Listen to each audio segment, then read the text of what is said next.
ایک گاؤں میں 4 دوست رہتے تھے۔ وہ چاروں بے حد نکمے اور کام چور تھے۔ وہ ہر وقت یہی چاہتے کہ ہمیں کوئی بھی کام نہ کرنا پڑے اور کھانے پینے اور رہنے کی ہر چیز میسر آتی رہے۔ ان چاروں میں سے جو سب سے بڑا تھا وہ بہت چالاک اور ذہین تھا۔ اس نے انہیں لوگوں کو بیوقوف بنا کر پیسے بٹورنے کا ایک عجیب طریقہ بتایا۔ اس نے کہا کہ ہم کسی دوسرے گاؤں چلے جاتے ہیں، وہاں کے لوگ ہمارے لیے اجنبی ہوں گے اور ہم بھی ان کے لیے اجنبی ہوں گے۔ ہم گاؤں کے امیر لوگوں کے پاس جا کر جھوٹ موٹ کی کہانیاں سنائیں گے اور اپنی مظلومیت بیان کریں گے۔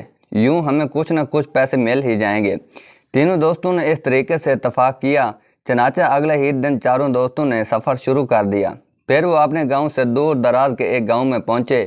وہاں کے امیر لوگوں کے پاس جا کر عجیب و غریب جھوٹی کہانیاں کرتے اور بعض دفعہ اپنی مظلومیت بیان کرتے تو لوگ ان کو کچھ نہ کچھ دے ہی دیتے۔ جب یہ چاروں گاؤں کے امیر لوگوں کو اچھی طرح لوٹ لیتے اور جب گاؤں کے لوگ ان کی چالاکی اور مکاری کو سمجھنے لگتے تو یہ اس گاؤں سے بھاگ کر کسی دوسرے گاؤں میں پہنچ جاتے اور پھر وہاں کے لوگوں کو بھی بیوقوف بنانے لگتے۔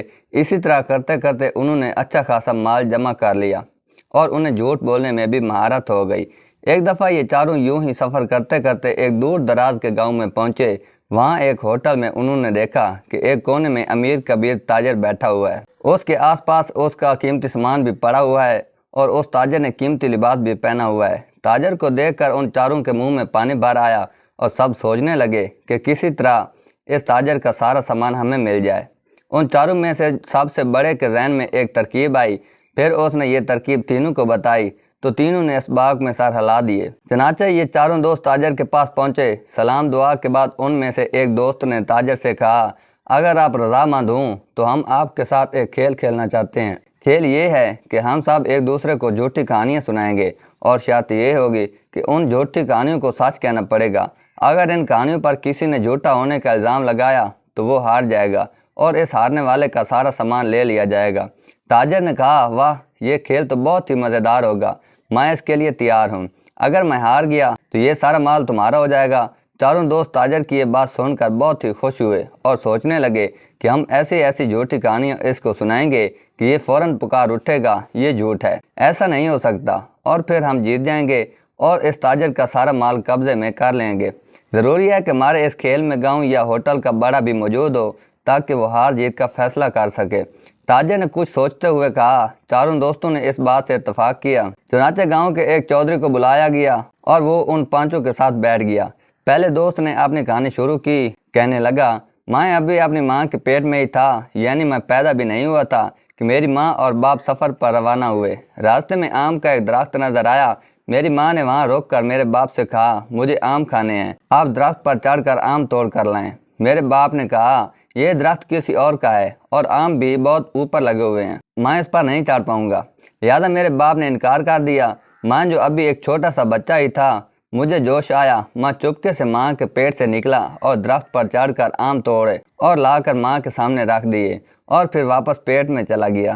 میری ماں اپنے سامنے آم دیکھ کر بہت خوش ہوئی اور مزے لے کر کھانے لگی۔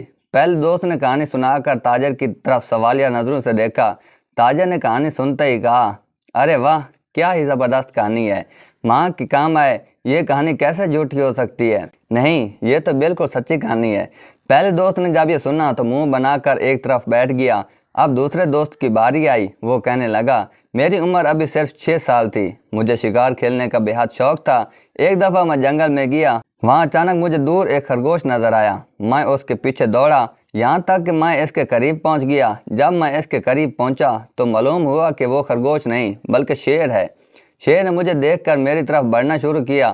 اب تو میں بہت گھبرا گیا۔ میں نے شیر سے کہا، دیکھو شیر بھائی، میں تو تمہارے پیچھے صرف اس لیے آیا تھا کہ مجھے لگا جیسے آپ خرگوش ہوں، خدا کے لیے مجھے جانے دو۔ لیکن شیر نے میری بات نہ مانی اور دھاڑنے لگا۔ پھر مجھے بھی بہت غصہ آ گیا اور میں نے ایک زوردار تھپڑ شیر کو مارا۔ شیر وہیں 2 ٹکڑے ہو کر مر گیا۔ واہ، کیا بہادری ہے، بندے کو ایسا ہی بہادر ہونا چاہیے، یہ کہانی بالکل جھوٹی نہیں ہو سکتی۔ تاجر نے دوسرے دوست کی کہانی سن کر اسے داد دیتے ہوئے کہا۔ اب وہ دونوں دوست جنہوں نے کہانی سنائی تھی، انہوں نے اپنے تیسرے دوست کو چپکے سے آنکھ ماری کہ تو کوئی ایسی غضب کی جھوٹی کہانی سنا جسے تاجر فوراً جھوٹ مان لے۔ چنانچہ تیسرے دوست نے اپنی کہانی شروع کی۔ مجھے مچھلیاں پکڑنے کا بہت شوق تھا،